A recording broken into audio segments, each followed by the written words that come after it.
introduce Adam once again, but now he doesn't need an introduction, so I'm just going to straight go for it. All right. Everyone have a good lunch?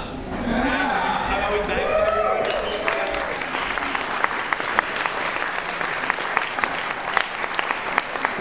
Anyone not get enough to eat? All right. So we're going to hop into economic stuff. So right now everyone ate. We've kind of been here a while. We're a little tired in the early afternoon, and we're going to do a bunch of math. So we'll try to make it as I won't say simple, but as understandable as possible. Oh, got to turn. Thank you. You got to turn the microphone on to make it work. So, all right. Is that better? You guys can hear in the back? All right.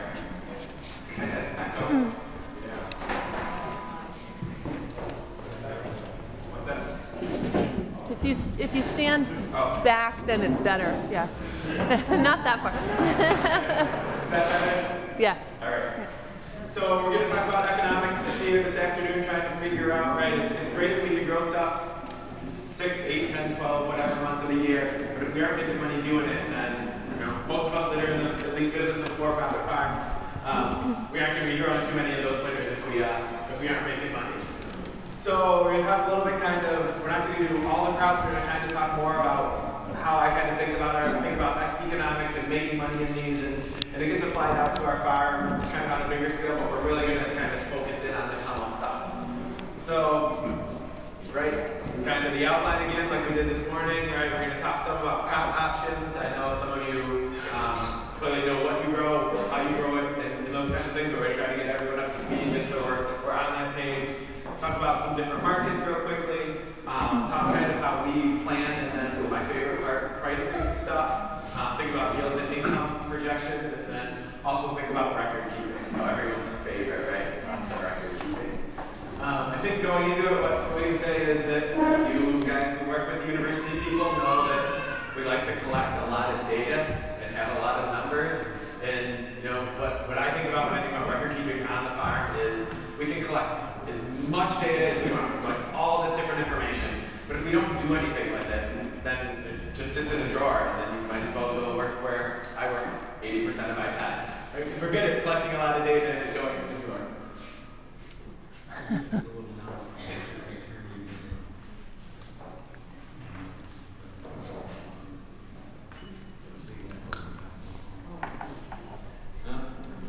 That's it? We need a tech guy. Sorry. I could just yell really loud. Yeah. Feedback. Maybe I'll move it away.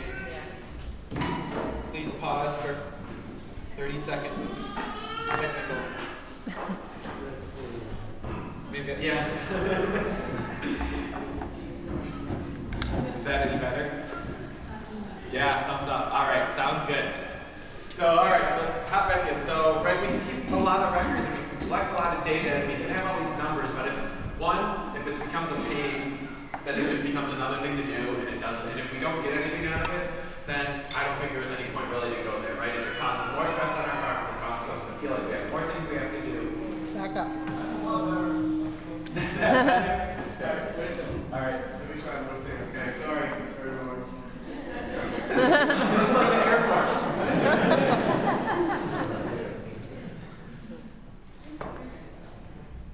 Oh, it's right there. Yeah. It wasn't knob, it was just inside the battery case. All right, let's try that. How's that? Maybe put it on a little bit. Is that good in the back? Yeah. Great. Yeah? No more echoes? Is there an echo? Thank you. No, that's great. All right. I think we're all figured out now. All right, so to get back to it, right, if it just causes more stress and it just makes us feel like we have more to do, then it doesn't make sense to me. So what we try to think about is what makes sense to record, what are we going to do before we record it, or after we record it. We try to think through this whole process, right, before we start recording it, or before we start figuring out what we want to record, so we can have useful things that help us make farm decisions and hopefully make things on our farm more economically viable. Does that mean you're not going to be up at, or that I'm not up at 11 and 12 o'clock at night punching numbers into the spreadsheet? No, but if those numbers are useful and worthwhile and they help us make more money on the farm, then I'm okay to be up to 11 and 12 and 1 doing those things, right? So, kind of just to get back where we are, right, something to think about is, and just make sure that this is out there, is that we know when we aren't heating that things need to get, we already said this, but things need to get above 32 inside, not outside, to be able to harvest, right? So here's some spinach. This is kind of the better that you're thinking about, right? So that chard that's laying down on the ground is not harvestable right now, but this was taken at about 8:30 in January. So, but if we wait, it gets sunny or it gets warm up and it comes back, that chard will stand back up and we'll be able to go in there and harvest it. So that's just kind of, you know, when we talk about like, it's really easy when you've been doing winter harvesting for a long time to be like, you can do stuff year round and, you know, away we go. But it's just kind of keep that at the forefront of our mind is that without any heat, yes, we can do stuff year round, but we also need to be thinking about, look, there might not be days that we can harvest, right? So in this case, if we have market on Thursday, right, and we need to harvest and take stuff, well, if Thursday is going to be 5 degrees and cloudy or -5 and cloudy, well, then we need to look at what's Tuesday look like, or what does Wednesday look like, or what does Monday look like. So, you know, in the winter, we're always thinking about those kinds of things. So we might have to go out, and if that means we have to think about harvesting a different day, then we also have to have somewhere to put it, right? And that doesn't mean you need to have a big walk-in cooler or anything like that, but you do need to have, that's helpful. We don't have one on our farm, but at the student farm we have 2, so that's helpful. But we just got to think through this some, especially if we're going to go into the winter. So the last thing you want is, you know, spending money on a tunnel, having something beautiful growing, and not being able to harvest it and take it to market, right? So there's some salad mix. We'll talk a little bit about salad mix today. This is kind of a funny way to grow it. We don't grow it like this at home, but there were some students fooling around, and you know, it kind of looked like a nice picture. So, right, real quickly, we're going to breeze through these. But kind of the warm season crops that we do, clearly tomatoes, clearly eggplant, cucumber, peppers, basil. We've kind of gotten away from doing the summer squash or zucchinis in there for a couple reasons. One, we can put them in the field and we can put some row cover on them, but we can still get them a little early. 2, really, there's not really a big premium for early zucchini, right? If you think about it, it's compared to having, you know, these other crops in that space. And 3, as we said earlier, you know, powdery mildew loves the cucurbits in the tunnel, right? It's a nice humid environment, but there's not moisture on the foliage. So kind of those 3 things put together made us kind of say, yeah, let's just leave that to the field. Right, so leafy cooking greens, we do, you know, spinach, beets, a lot of mustard, a lot of collards, lots of different kinds of kale, right? And then Swiss chard. Headed greens, right? Lots of different choys. We could be here all day. So he said, you know, this choy, that choy, that choy. So tatsoi, you know, Chinese cabbage, and then head lettuce. This is one of the things I think that's really, really market dependent. Like again, we're only 10 miles from MSU's campus at home, and we're only 5 miles from a pretty, I would say, our really high-end market in mid-Michigan. But we can't sell Chinese greens in our market, right? So, but we can sell lots of head lettuce. So when we start thinking about what we're going to plant, right, it's like they're all in this group, but that doesn't mean we need to grow everything in that group, right? We might just be focusing on a couple different kinds of head lettuce that are really going to sell. All right, root crops, clearly the turnips, right? Everyone's favorite. Carrots, radishes. We've grown lots of different kinds of radishes, you know, the Easter egg. And we've been growing Crunchy Royale or Royale. I guess if there's an E on it, it's Royale, right? So Crunchy Royale. We did some of the watermelon ones or the red meat ones last year. We haven't done, is anyone doing the black winter radishes? Yeah, so we're kind of interested in those. A couple people we work with. And I see lots of smiles. They said they're terrible and you guys shouldn't grow them at all. So, just have to peel them. just need to not sell at the Portland. You need to not sell at the Portland Farmers Market if you're going to take them as that. So, red beets, and then we've done some stuff with potatoes, but it's kind of like, you know, we put them in mid-March, harvested them out in mid-May, kind of have like real true new potatoes, not ones that like fall through the potato grater and get sold as, you know, new. But again, that's kind of like the zucchini. Unless you have a really, really strong, I would think like a high-end restaurant market for new potatoes, there's lots of stuff that's going to make you more money at that time of the year than potatoes. You know, baby leaf salad greens.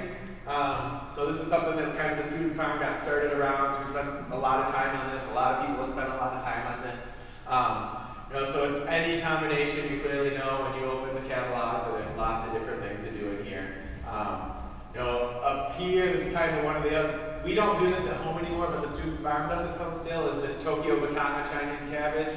A lot of times the lettuce is kind of the least cold tolerant of the cold tolerant crop. You start to see some damage on the heads around 20, on the leaves more, or on the baby, more, it can take colder temperatures, that's 16, 15, 16. But, where the greens, or the brassicas will stand up to that cold, a lot of times the lettuce won't. But in some of the markets, people won't buy salad mix if it doesn't have lettuce in it, right? So this kind of looks like a lettuce. If you throw it in the mix, it's just a non-head forming Chinese cabbage. And we don't grow it that much anymore, or actually we don't grow it at home anymore, but the student farm still does. And then, clearly different red lettuce there, Mizuna, a couple different kinds of arugula, and then some bull blood beets. Again, you can mix anything in. So here's our mix at home. It's kind of what we do. We've got, I would love to say that I came up with this as a marketing genius, but I had, clearly didn't want to do what we do now, but now I'm really glad that we did. This was our kind of original mix on our farm. It was red oak leaf lettuce. I love Garrison. We do a green oak leaf lettuce that we've been looking around for one. We tried Sulu for a while. We now are doing green royal oak. And we've got kind of a stockpile of seed of that. And then we do red Russian kale, which I love in a salad mix, right? It's like you're looking for both flavor and color and texture, but volume also, right? So that kale, and weight, if you're selling by weight especially. So that red Russian kale gives like that beautiful blue with the purple stem, lots of volume, but I will clearly admit I don't like the, what's that? No, not the other one. I love the kale. The other, I'll think of it here in a minute. But the frise, I'm just not a big fan of it. So, but that gives you that volume too and shape. So the kale really does that. We do Mizuna. We did Wado for a while. It seems like that seed's not around this year now, so we're back to Mizuna.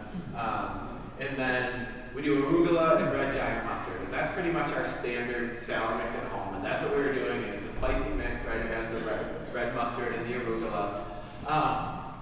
So then what we had is people buying it and saying, well, I really like this, but my husband just wants the lettuce. Can you guys do a lettuce mix? And we're like, no. We're not going to, before you know it, there's going to be, 80 different salad mixes, and everyone's going to want a custom one, and we're just not willing to do it. So eventually, we got pestered enough and we said, okay, so we're going to do this lettuce mix. So we did a lettuce mix, and then, we got lettuce mix and spicy mix.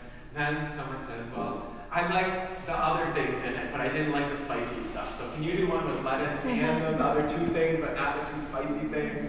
And the same thing, we're like, no, I'm not doing it. Forget it. And so what happens is we now do all three of them. And this is the marketing part that I didn't think of at all, right? So what we have is a red and green oak leaf mix. And then for the salad, so that's our lettuce mix. Our salad mix are those two plus red Russian kale and Mizuna. And then our spicy mix are those four plus the arugula and the red giant mustard. So it makes harvesting actually really easy because we grow everything separately anyway. So we harvest the lettuces together, harvest the non-spicy brassicas together, harvest the spicy brassicas together, right? And then when we're mixing, right, we just wash and mix the lettuce. Then we have, it's just like any of you guys where you start to know if you've got, 20 or 30 pounds that has to go out, you know kind of volumes from doing that over time. So we kind of know if we've got this many orders and we're not taking this much to market, then we can figure out how much we need to harvest. So you have those, then we're mixing in the brassicas, and then we're mixing in the spicy, and it just kind of, it works. And what I never thought would happen is that right before, where we used to have one person buying a $3 4-ounce bag, so it's about $12 a pound. If they buy two, they get it for $5, so it's between $10 and $12 a pound. But what we didn't think would happen is now, instead of having one item, we have other stuff, carrots, radishes, those other things. But as far as salad mix goes, we had either $3 or $5 that we were going to get per customer. Suddenly now we've got 3 items that customers are buying, right? So almost everyone buys at least 2 different kinds of salad mix, and some people buy 3 mix. So we went from either the potential to sell something for $3 to someone to the potential to sell 3 different things at $9. And this, or if they're buying it at $5, you know, it's 5 or 10. But it was totally this not thinking about it. It was like, this is going to be a pain. We're going to have to mix more salad. Doesn't add any work into it because we're harvesting it all separately anyway. And we just increased that number of items that we have to sell to people and the number of items that they're buying. So again, I would love to be like, I'm a marketing smart person. And that's clearly, that was not the case. It happened that way.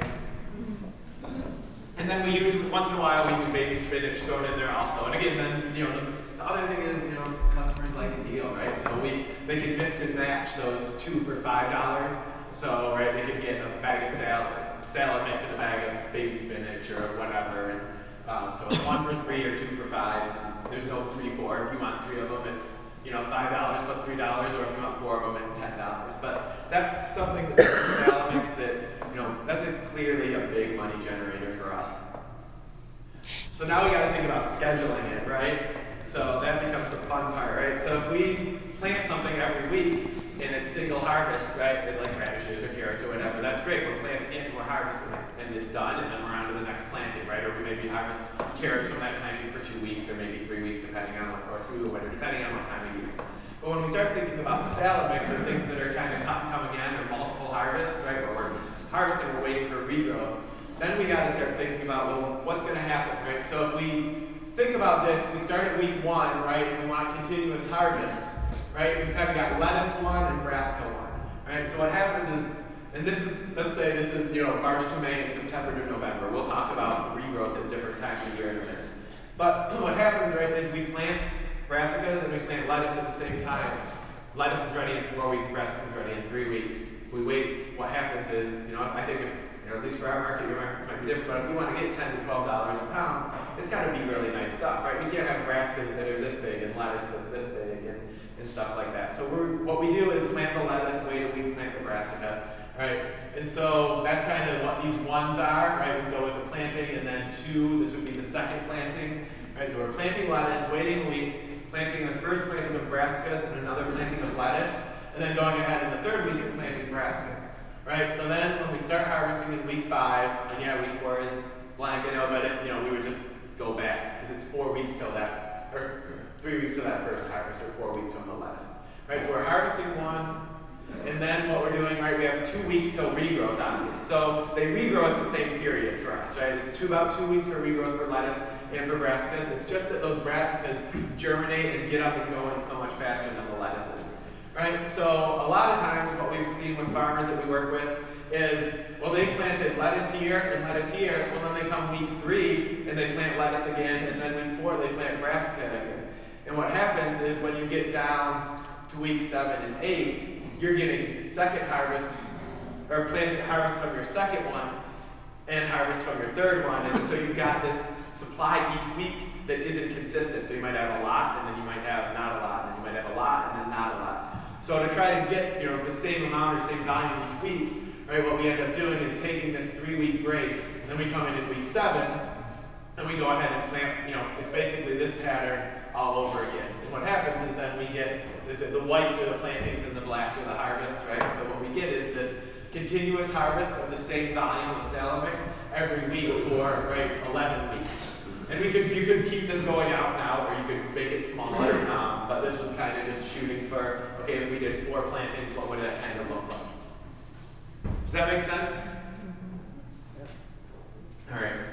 So again, we grow everything separate. The main reason we grow everything separate is that I want a lot of control over what's going into that mix, right? So like the Mizuna, we know when it regrows, it gets more stemmy than the red mustard, right? But if Mizuna and red mustard are in the same mix, we got to cut it at the same height, then you might get more stem or less stem. So it allows us to more flexibility, I think, or say, you know, we get some kind of insect infestation.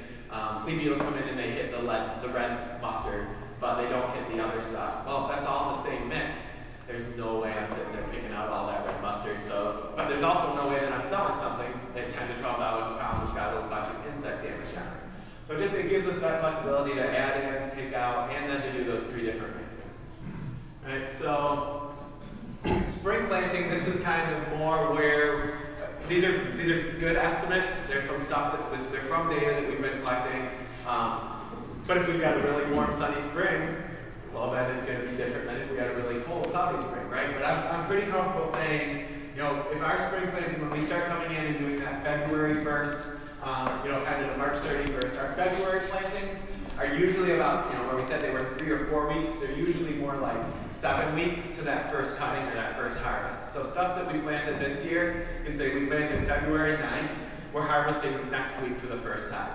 So whatever that's about 7 weeks, right, from February 9th to March 30th.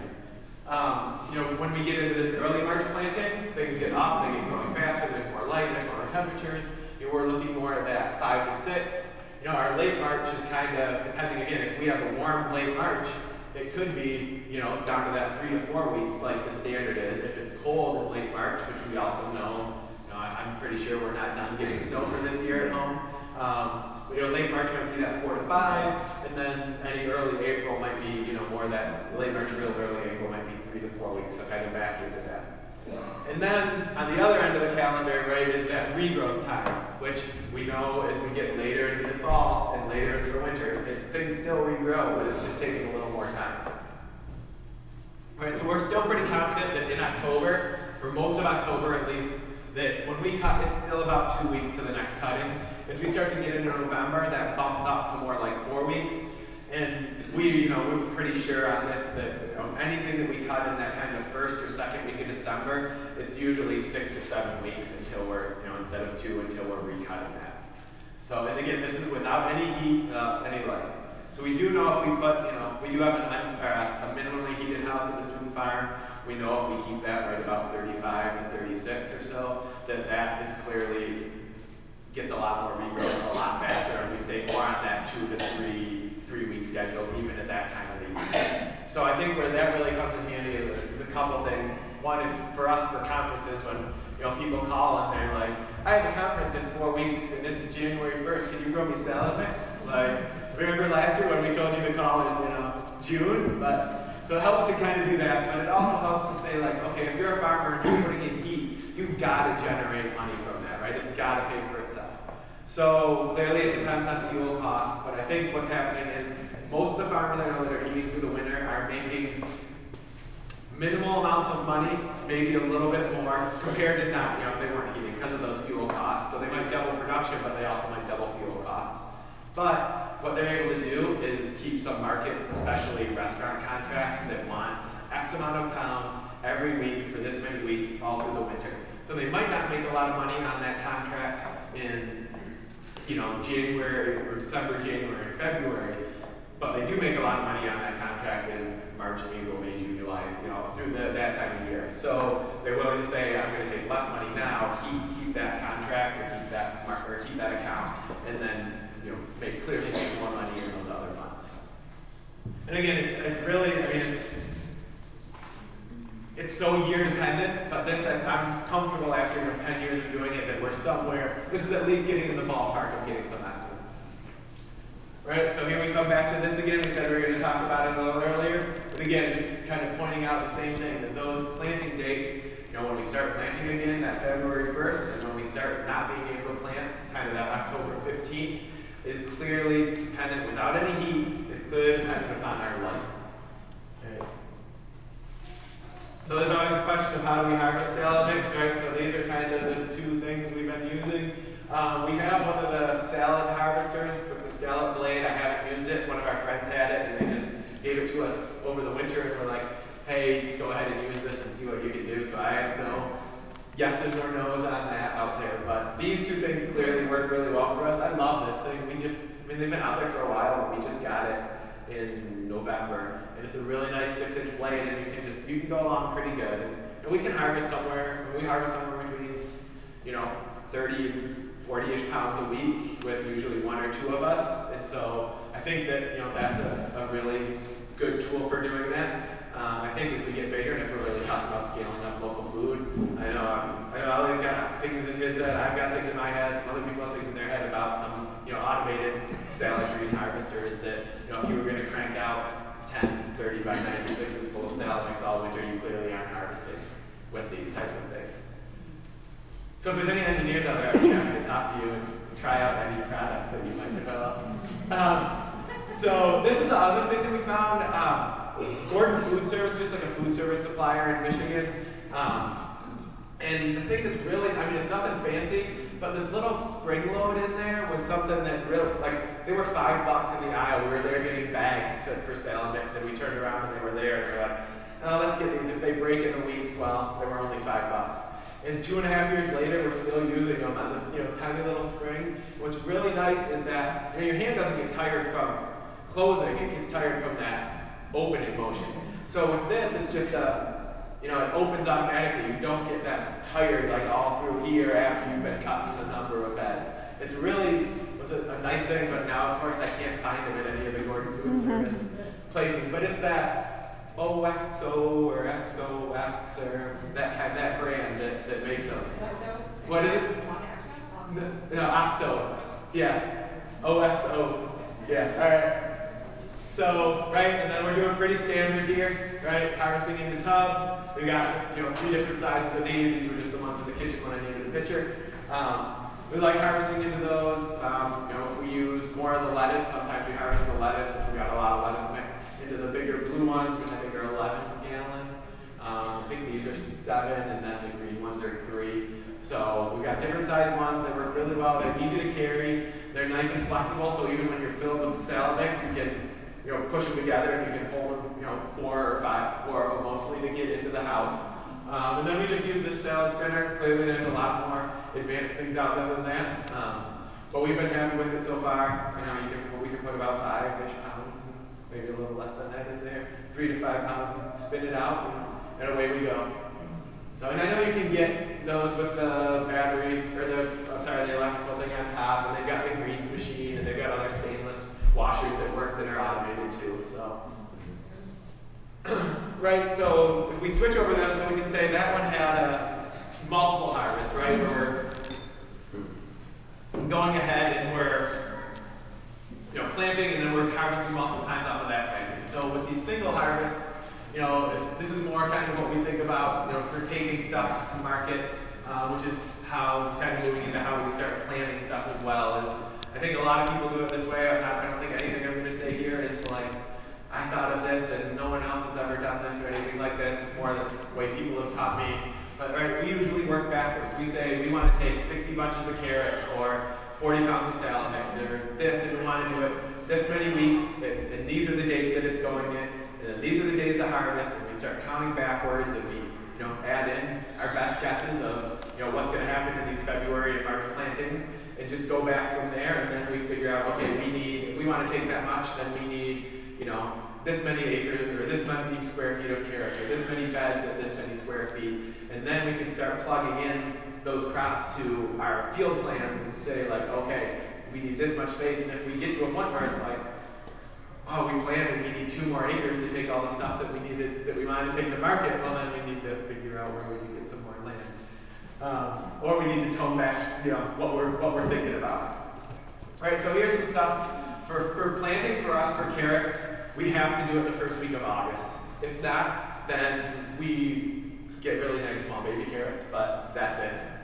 Are your slides going to be made available to us? Sure, we can make them available. Yeah, that's no problem.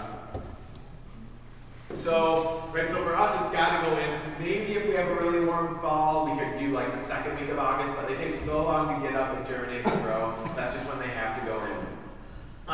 Which makes, the move, we haven't talked about it, and I don't think we're going to talk that much about it, but that's what makes the movable tunnels really nice also, right? If you're going to grow carrots or something at this time, right, we're still cranking out tomatoes and peppers and basil and eggplant, but if we want to put carrots in, we've got to find empty space to be able to do it. So if we can put that in the field, it's not in the tunnel where it doesn't like it that hot anyway, but we needed to put it there to get that harvest or get it up to size for the fall.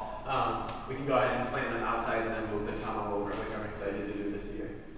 Right, so then we can say, if we just took, I took a 60-day carrot, I figured that's, clearly you can get more like 85 or 90 for the colored ones, and you can get less than that too. So I just said, a 60-day carrot, what happens, right, if we see that May 1st in the field, then we're usually harvesting late June, early July, right? So 60 days is kind of 8.5 weeks, right? So what we see in the fall is we need to get it in. In the spring, right, we're more like these more February planting dates, right? We're more like 11 and 12 weeks. even in this late February, we're 11 and 12. If it gets warmer, it might be 10 if we get lucky, or if we want to take some smaller ones. And then by the time we're getting to, this time of year where we're putting them in, it's more like, 9 or somewhere between 9 and 11 weeks. So it's just like the salad we're talking about as we get further out. But I think it's clearly, where we're heading with this. This talk is about record keeping. It's, keeping track of these so you can say, look, okay, last year, 2 years in a row now, it's taken this February planting 11 weeks, right? Or 4 years in a row, it's taken 11, or it took it 11 2 years, it took it 8 1 year. Like, what happened in that 8, that one where it took it 8 months or 8 weeks instead of 11 to come. So keeping track of those kinds of records and plant, simple, just like plant dates, harvest dates, when things are ready to harvest. Not necessarily we do both, but you might want to say if you're harvesting carrots for 3 weeks out of the same planting, well, those other ones were ready to go, you just maybe aren't taking them to market yet. So putting in there, they're like, okay, this is ready to harvest, and I'm taking a third of it, or something along those lines. All right, so there's some carrots, bunch of them ready to go, there they are growing. Right, so let's talk about some markets, right? So I do some up here. Is there anyone who's not doing like farmers market, farm stand, CSA, institutional, which I think of like school more than wholesale? It's kind of like, for us at least, you can get a little bit more than you would in just a wholesale market. A wholesale, and then whether we say web-based or emails or anything like that. Is there anyone who's trying to think through just like where we would be marketing, where people would be marketing? Is there anything that I'm missing up there that someone's doing? Okay, good. All right, and clearly where you market and how you market determines volumes and amounts that you're going to do, right? So let's switch into some pricing stuff here. So let's show of hands. Who prices things traditionally? It's kind of, this is my price of production. I know it to a T. I want to make X percent above and beyond that. So this is what I need to charge. Anyone? Yeah, that's usually how it goes. How about what other farmers are pricing? Anyone? Yeah, there you're kind of like $3. All right, so one of the farmers that, actually Chris Blanchard, I was talking to him a couple weeks ago, and he said he used to walk around markets, and if people's prices were lower than his, he used to ask them what's wrong with their produce. So he said he didn't make a lot of friends that way, but his prices at the market all went up. So how about other outlets, kind of setting your baseline, kind of, well, the grocery store charges this, or the co-op charges this, and kind of, yeah, that's a pretty common one too. At least saying, okay, if this is what the grocery store is charging and not direct marketing, then I should be at the very least that. How about what you would pay? That looks like it's about $2.50 or $4. Yeah, that's a pretty common one for us too. Does anyone do what they want to be making on their farm? Like, I want to make $20,000, so this is what I need to price. Couple hands, that's... Nobody pay that much. No, we pay that much. All right, so how do we find the balance between what we think we should be making and what the market will take? All right, so that's kind of how we do it. I think maybe it's because I didn't come from a farming background. Like most people, we were talking about it yesterday, like most people who grew up in the suburbs in Detroit, my parents both grew up farming and worked really, really, really, really hard and got into automotive so that we didn't have to, work on a farm. Which is great, but now they still like to come out and help us. But, so we kind of think, I never took a job that was like, you're going to make something per hour maybe, or you might end up losing money, but we're not going to tell you. So I think I always knew, what I was going to make. So I at least want to get in that ballpark and try to start figuring it out. And we'll talk, I know it's small, this is up online, we'll talk about where you guys can find it, and we'll get some of the slides for this up too. But this is kind of our high-cover planting plan. So over here we have beds, then we have crop, then we have plant date, number of square feet, our projected yield, our projected income, and then any notes like what the cultivar is if we grow multiple different cultivars of that crop. For baby salad, like here, it tells me that these 4 baby salad, because we have multiple plantings, goes with bed 12. So these 4 go with these 2 beds. These ones go together. So it's kind of what kind of any notes I need to look back and know. And then over here, it might be, it's assumptions kind of like, okay, carrots are going to be bunches of 12. Beets are going to be bunches of 5. We're going to get 3 cuttings per pound of lettuce. Those kinds of things are over there. So this is kind of and we do this for the field too, but this is kind of the start of our crop planning. After we figured out we want to grow these things, we want these amounts, then we need to start plugging them in where they go.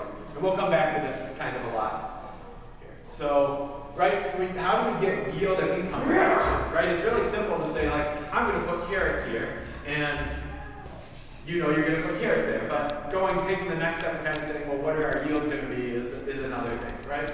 So how do we figure that out? If we look this again, right, we can say things like carrots, if we know how many rows we have per bed, right? So if we have 12 rows per bed, with the 6 row or the 4 row, which is what we use for carrots in the tunnel.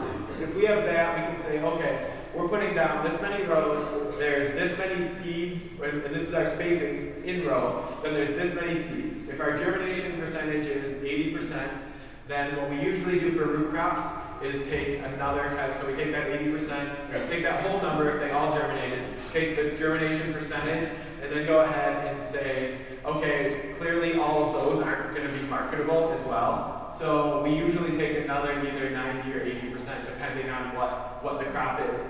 And then we kind of can get a number that says, okay, if I put down 2,000 seeds, I'm just picking out numbers, I might end up with 100 or 1,600 carrots. If I have 1,600 carrots, then I get 12 carrots per bunch, then I end up with this many bunches, right? So that's what we have here is, so we end up with 120 bunches. So at $3 a bunch, which is what we charge, we end up with $360 for that planting for that bed. And we'll talk about what are coming up here, why we would charge a certain price, and we'll look at a couple different examples. Right? So here we go. We want to make 20, well, I think it's coming up. I forget what order I put these slides in. So let's just look at lettuce real quick, right? So our lettuce in the tunnel, we're kind of getting more and more in depth here as we go, right? So we're looking at our lettuce in the tunnel. We're 8 by 8 inch spacing. That's standard. We know that's what it's going to be, right? We know our beds are 3 feet by 30 feet, so that's 90 square feet. We know we can get 4 rows of lettuce at 45 heads, so that's 180 heads.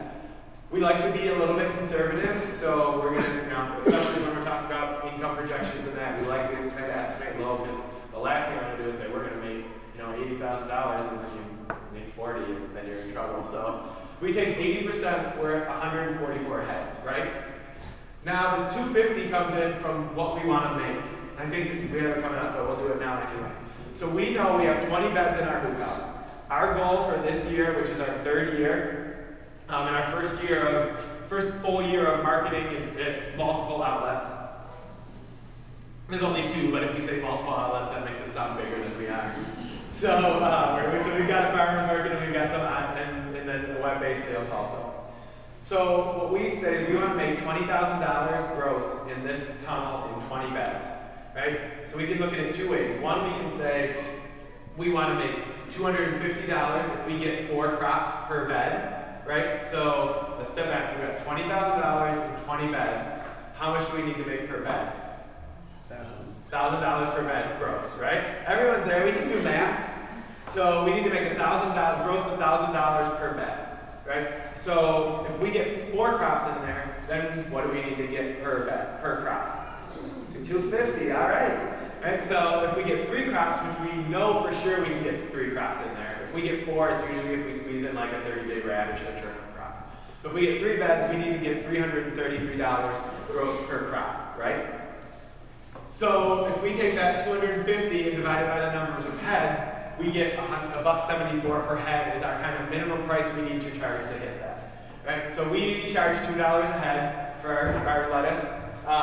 So at $2 a head and 144 heads, we're at $288 per bed, per crop. Right? So another way to look at it, and we'll come back to this a little later, is this dollars per square foot per crop. So real quick, if we were saying we had 2,000 square feet, we wanted to make $20,000, then we would need to gross $10 per square foot per crop, right? Or per year. It's just kind of another way to look at it, whether you're looking at it per crop or per space. And we'll talk about throwing another thing in to make it a little more complicated, but to give us a better picture.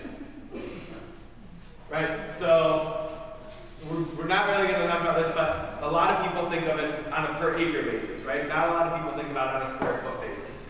So you can just take that and multiply it out, and clearly if you're growing an acre, you're not getting $2 or $1, but you can start to say, okay, even if I'm not, a lot of farmers that we work with say, well, I don't grow an acre of this crop, but I know, and I've heard a lot of people, and Mark threw this out last night too, is that you're talking about around $10,000 per acre is something that people are shooting for or net-wise. So a lot of times people would say 20 per acre gross. So, you can start doing things like, well, I might only grow a quarter acre of lettuce, but I want, what the number I'm shooting for is this per acre basis. So you can just start scaling up to a per acre basis. There's 40, well, how many square feet are there in an acre? You guys are smart. So you can just say, you can just scale it up. If I have this many heads or this much income per 2,000 square feet, well, what does that equal up for an acre basis? And it's telling us the same thing, but it's just another way to kind of think about it, right? So then we've got baby salad mix, which is a different one, right? So that's multiple harvest. The lettuce, we come in and we cut and it's done. Right, for baby salad, right, if we got 90 square feet again, I'm 100% confident that when we mix those things together, we get, on average, 1 pound per 6 square feet. That's a number that is, we hit hard and fast at the student farm for the last 10 years. I'm really comfortable with that for baby salad mix. The lettuce weighs a little more, so if you're doing lettuce mix only, it might be 1 per 7 or 8, but the brassica is way more than that. They're more 1 for 4 or 5, so when you put them together, we're in that 1 pound per 6 square feet. So at 90 square feet divided by 6, we end up with 15 pounds, right? So to hit that 250, we need to sell it at 1667 a pound. But, right, we've got 3 harvests, we said, right? So that's per harvest. So what we can start to do is say, okay, well in that 90 square feet, we've got 45 pounds that we're harvesting, right? So instead of taking that, we divide it by 3 and we need to sell it only at 555. If anyone is selling their salad mix direct market at 555, just line up because we're all gonna come by and get. He said it, not me. We're all gonna come by and get you, especially if you're selling right next to us.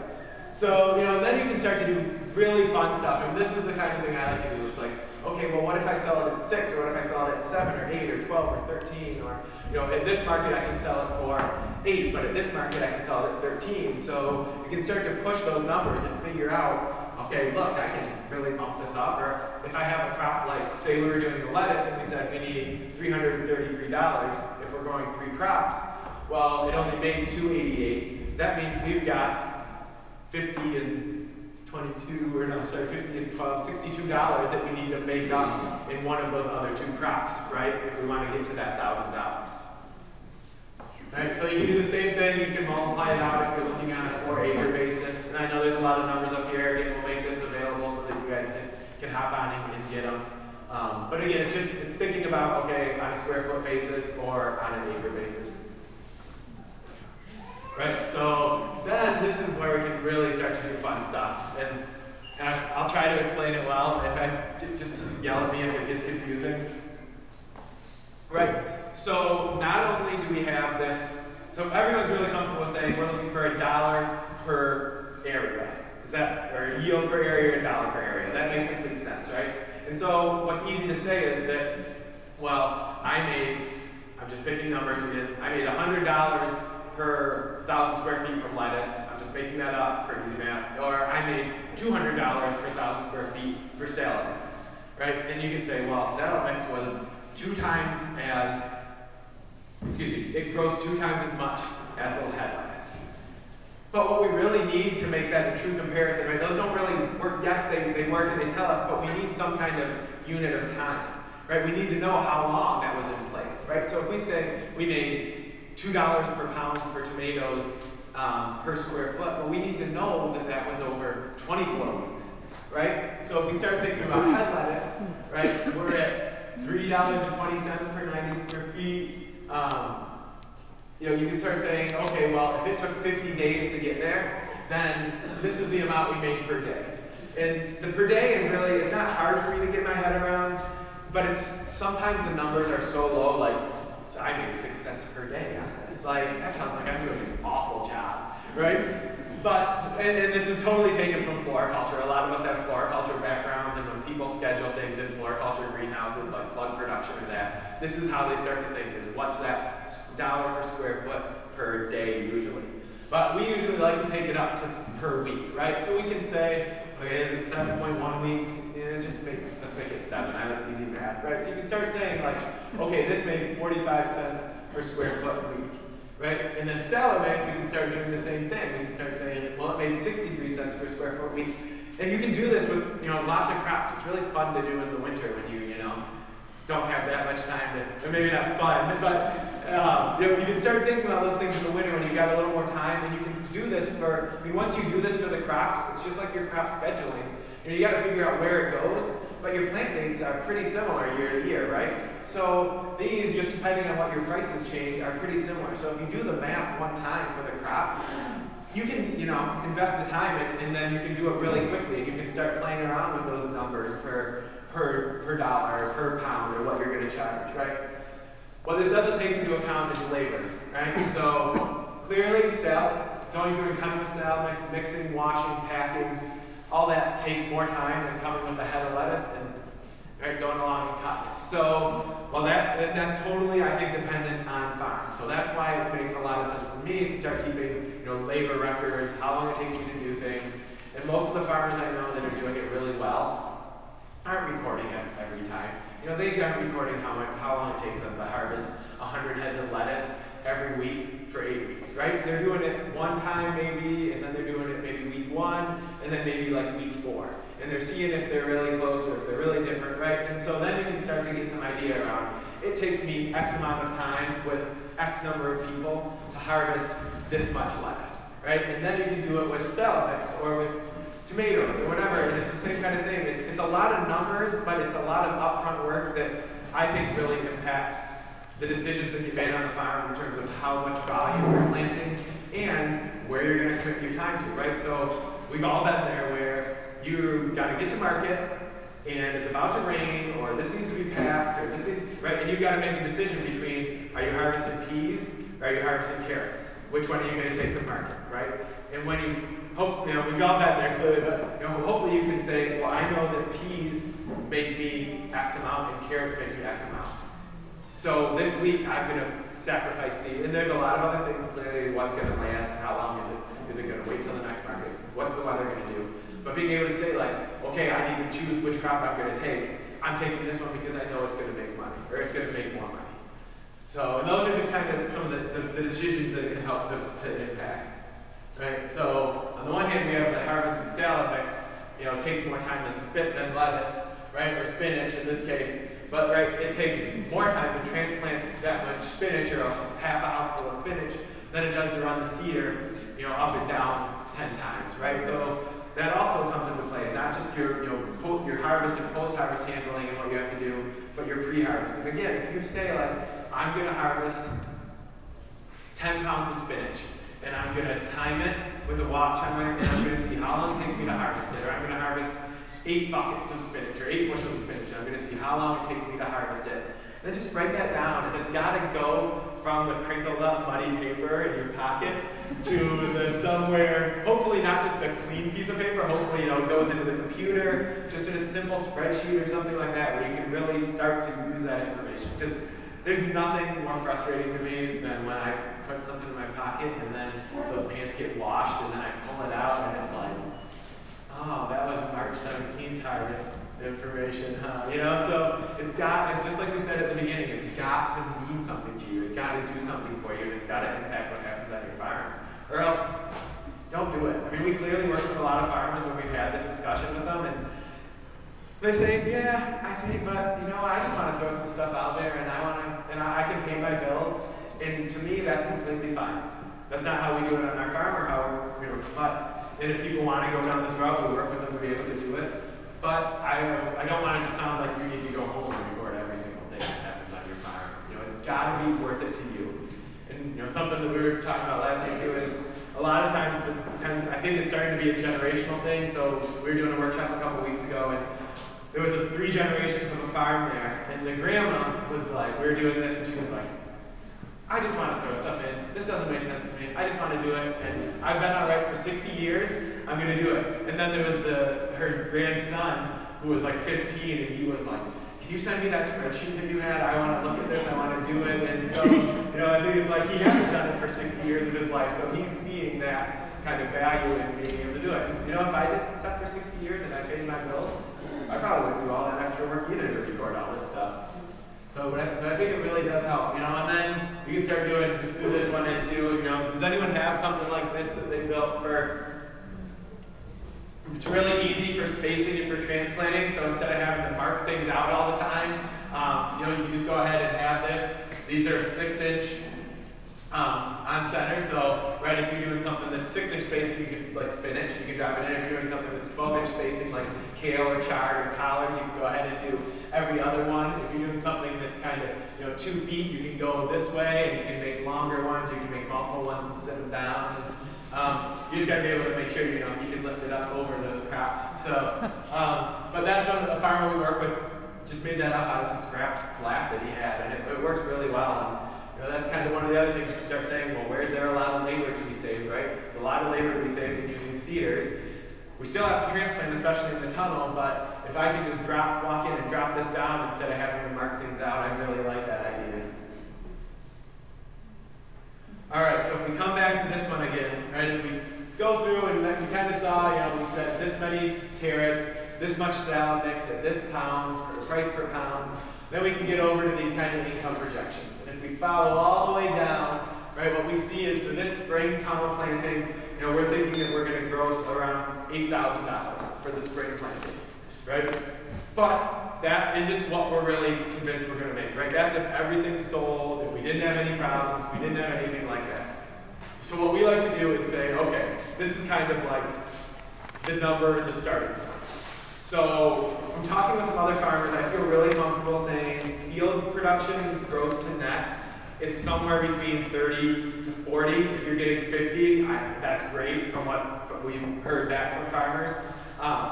But in the tunnel, what we've seen, even with some beginning or new farmers who haven't used tunnels for a long time, they're more like 60 to 70, right? Or 50 to 70. It's a really intensive system. You're jamming stuff in there. You're trying to be really efficient, space efficient, time efficient, all those things.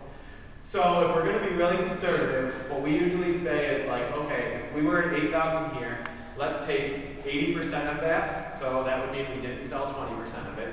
And then that would get us kind of the gross that we're shooting for. Then if we take another 70% of that, where it drops us down to is right around, it's at 49%, but let's just say 50%. Right? So what we can say is that if we're shooting for $8,000 or so projected gross if everything's sold, thinking about 4,000 net is a really, I think, doable number. You could be more than that. I think if what we need to do is keep track and keep records and keep our sales data around so that we know, like, okay, we were at $5,000, or if we were at $3,000, then we need to be able to start saying, okay, well, I thought I was going to be at 4. Well, why am I at 3? Right? And it's just got to be, for that stuff, it's just got to be a habit, right? It's like, when you get home from market, at least, you know, for us and from other farmers we work with, it's like the, you know, cleaning up after market is part of going to market, right? You know that. So whether you want to or not, or when you get home and it's dark and it's cold and you're wet, you still got to clean up. So what we've kind of said is like, well, you know what, putting sales data into the computer, that's part of going to market too, right? So it just becomes kind of this habit. And again, if it's not important to you, you know, what you say, if it's not important to you, then it's not gonna, you're gonna wash out from market and you're gonna say, I'm gonna go sit down and do whatever, have a beer. But most of the time that we're putting data into the computer, or sales data, we're having a beer too. So it's all right. As long as we don't have too many to add an extra 0 in there or lose a 0 somewhere.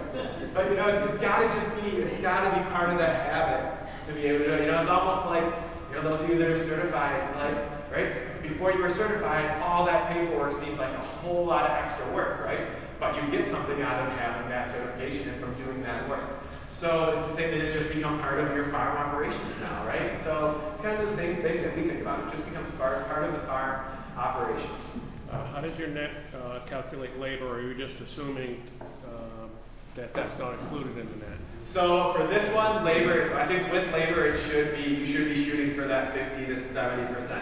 We're doing a much better job than we did when we did a priority this year, starting with our February plantings, to start including labor in all those. So pull up a spreadsheet and we'll look at it and see, we'll see kind of where we're at and how we're including that. So what we're doing for labor, just for an example, it's become the same thing of entering our sales data. So when we come in from, well, we've got our notebook, right? And we write down like we did 2 hours weeding in these crops, or 1 hour weeding, or this much time transplanting, and it just becomes the same thing where there's a date on our spreadsheet. We add in an extra line that says labor weeding this many hours. And so what we're starting to do is add that in as well. And how about like the cost of the frame of the house? Do you spread that out over X amount of years, or how do you do that? Yeah, so that's a good question. So the cost of how to kind of depreciate, the question is kind of how do you depreciate the cost of the house? And there's kind of tax depreciation, and then there's other depreciation, right? So we kind of just put that to the side and said, what we did for especially because we bought our tunnel, and I always speak about what we've done. We bought our tunnel right away. First thing we were doing tunnel production before we even did any field production at home. We took 2 $7,500 tax deductions in that first year because we didn't have a lot of sales, and we were really happy to have that chunk that we could take. If you start doing it with this, it kind of becomes a different animal, and I would say I'm not a good enough accountant or person to be able to say that. I think you could say, are you going to depreciate it over, the frame of the tunnels, I want it to last 40 years or 50 years, right? So then you start saying, well, there's that depreciation, and then, well, if plastic's in $1,000 for 2 layers over 6 years, then it's, X amount per year. So I think you could start adding those in fairly easily, but I would say for us, that's become, not that it's not an important thing, it's become a decision of, we know our tunnel costs this much, and we know we're paying this much back on our loan each month, and that's kind of enough for us right now, at least to be happy with what we're keeping track of. Right, so here's the example, right? So we had head lettuce and baby lettuce, and then what if we throw tomatoes in there, right? What we like to do with tomatoes is estimate a really low yield per plant. If anyone's getting 10 pounds per plant, you need to change what's going on. But we like to, like you guys, we like to eat a lot of tomatoes, we like to can a lot of the tomatoes, we like to trade with our neighbors for a lot of the tomatoes. So what we usually say is we might be selling somewhere between 10 and 15 pounds per plant. And if we get $2 per pound, which is a crazy, crazy low price, right? When you take them to market the earliest we've had them in unheated is June 14th. We always have them by the 4th of July. So, having those at $2 is more like 3 to 5, depending on where we're at. But if we estimate conservatively, right, we can say 20 plants per bed at $20 per plant gets us at about 400 per bed. Right? So if we come back to that 1,000, we can start saying, with some salad mix and some tomatoes, and then the head lettuce, which was still below 350 or 333, we can still hit that $1,100 or $1,000 limit that we were shooting for. And if we can do that across multiple beds, and it might be that we're doing, there's lots of different ways that we look at it depending on what your production is. Is it going to be all houses? Are you going to have a whole house of tomatoes and a whole house of lettuce and a whole house of spinach or lettuce or salad mixing? Or are you going to have like these 4 beds have this crop and these 4 beds have this crop, and you kind of got a different calculation per bed? I think it just depends on your scale and your production and how much space you have. Right? So kind of wrap up here, think about record keeping, right? It's kind of like think about crop planning. You can keep track of lots of stuff, but if you start with right? So we work with a lot of new and beginning farmers, and I get really worried when they're going off on their own after 1 year of a farmer training program, and they're like, I'm going to grow 80 different vegetables, and I'm going to market, this 400-person CSA, and I'm just like, some of them do it, and they do it great, but I get nervous. So it's kind of the same thing with record keeping. Like, if you make this list of, I want to keep track of these 100 things, and it's your first year, it's like, forget it, just start crossing stuff out, It's like, these things I think are what makes sense to keep track of, right? So gross and net product prices, what sold, your labor, and then if there's other costs.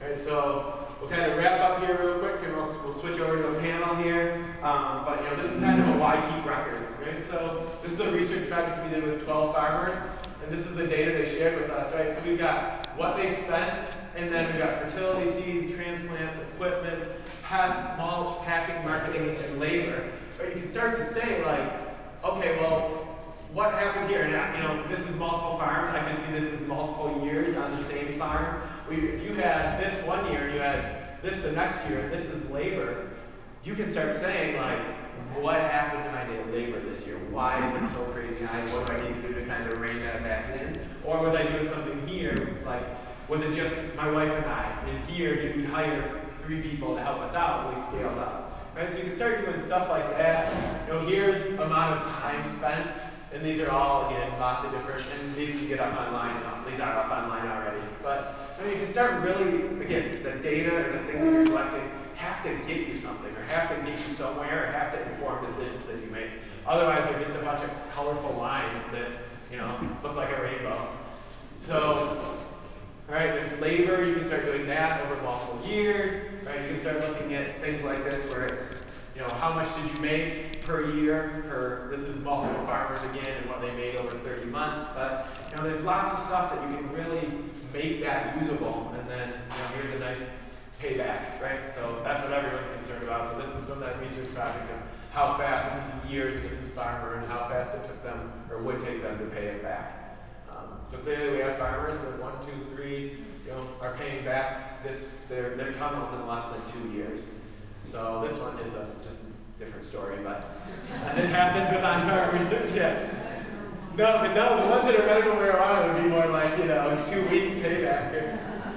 So, right, so we can say real quick, thank you guys again. I know there are a lot of numbers and it's after lunch. We've got a website we just launched that's hoophouse.msu.edu. There's that schedule up there, that income projection is up there. It's only 2 months old, so we're still working on getting stuff up. I can get these presentations up on there sometime in the next couple of weeks, but and you can go there. Another thing I would love if you guys did off this book is called a shameless plug. Is we created a map on there. It's just a Google map, and you can enter in your farm and put a little picture of your farm up there and write like a 2,000 characters or something like that. It's a map of the U.S. and we're trying to get it, populated with where tunnels are throughout the country. So, we're not using it for anything other than look, there are a lot of tunnels out there, and just trying to get an idea of what that might look like. So, if you feel so inclined, feel free to go on there and do that. Great. Thank you.